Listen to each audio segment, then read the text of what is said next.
অনেকদিন ধরেই ভাবছি মোমো বানিয়ে খাবো, কিন্তু ওই যে প্রচন্ড সময়ের অভাব, তাই মোমো বানিয়ে খাবো খাবো করে আর মোমো বানানো হচ্ছে না। প্রায় কয়েকদিন আগে আমি একটা ভিডিও ছেড়েছিলাম, অনলাইন একটা পেজ থেকে বিভিন্ন ধরনের খাবার অর্ডার করে এনেছিলাম। তো সেই খাবারের মধ্যে এই মোমো শিট গুলো ছিল, সেগুলো এনে ফ্রিজে রেখে দিয়েছিলাম। তারপর থেকেই ভাবছিলাম যে মোমো বানিয়ে খাবো, কিন্তু সময়ের অভাবে আর বানিয়ে খাওয়া হচ্ছিল না। তবে আজ মোমো খাওয়ার এত বেশি ক্রেভিং হয়েছে যে আজ না বানিয়ে খেলে একদম পাগলই হয়ে যেতাম। মোমোর এই শিট গুলো বানাতেই আমার কাছে বেশি কষ্টের মনে হয়, তাই এগুলো অনলাইন থেকে অর্ডার করে এনেছিলাম। আর মোমোর পুর বানাতে আমার অনেক বেশি ভালো লাগে, এক কড়াই চিকেনের পুর বানিয়ে নিয়েছি। অনলাইন থেকে 3 প্যাকেট মোমোর শিট অর্ডার করেছিলাম, প্রতি প্যাকেটে 25 পিস করে শিট ছিল। তো যতগুলা চিকেনের পুর বানিয়েছিলাম তা দিয়ে 50 পিস মোমো বানাতে পেরেছি, বাকি 25 পিস আবার ফ্রিজে রেখে দিয়েছি। অবশ্যই মোমোর এই শিট গুলো কিন্তু ডিপে রাখতে হবে। আমরা যেহেতু 50 পিস মোমো বানিয়েছি, তা একদিনে অবশ্যই খাওয়া সম্ভব, কিন্তু আমরা একদিনে খাবো না। আমরা ভেবেছি বেশি করে বানিয়ে ডিপে রেখে দিব,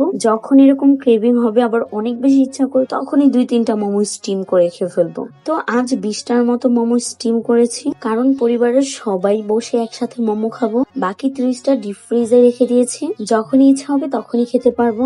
আর আমার কাছে এই মিনি ছোট্ট এই কুকার স্টিম সহ যে কোনো রান্না করতে এত বেশি ভালো লাগে। এই গরমে চুলার কাছে যেতে হয় না স্টিম করার জন্য, চাইলেই ফ্যানের বাতাসের নিচে ঘরে বসে আরামে স্টিম করা যাচ্ছে।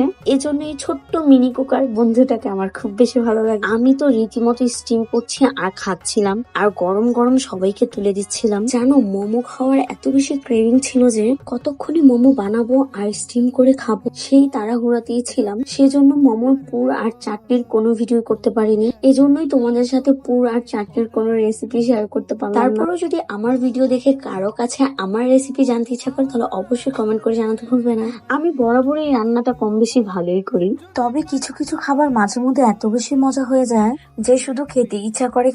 আমি মোমো স্টিম করছিলাম আর খাচ্ছিলাম, প্রায় 6-7টা মোমো তো আমিই খেয়ে ফেলেছিলাম। তো যাই হোক, যদি আমার ভিডিওটা একটু ভালো লেগে থাকে তাহলে আমাকে একটু সাপোর্ট করে দিও। এই ভিডিওটা এ পর্যন্তই, আল্লাহ হাফেজ।